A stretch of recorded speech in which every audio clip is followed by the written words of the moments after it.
swing machines 2021 the state cabinet whatever malauraga swing machines hi waidagi laws bidder haijabatai lupa lising trying to get samapan ga marpu masingna lising aniga samga nifudi toy we logi haisi January 2022 da loini yantoki as part record available in my department the sidaina thamjani si makha taba lowgi hoji khanaba leite do makha taba lowgo do leiragadi yamna transparency hoina lownaba ai thamjage aduga honorable member na thambiriba hoyi labor card ki benefiting kari lagi haidudi I during the session I see in the Pesakano,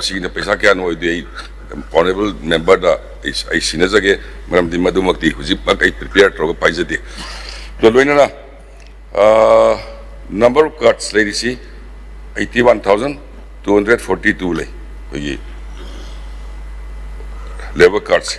Aduga, Tungana and the key, Iran, see, see the focus of Uganda, card.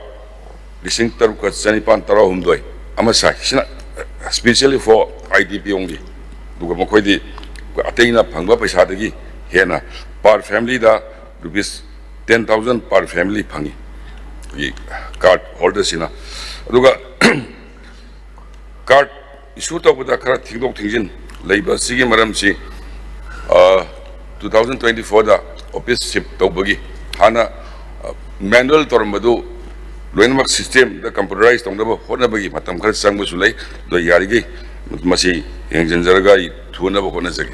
Thank you. Majare, no work at shoot of Kudong Java Pang, the dry and Tanga, Chilopino and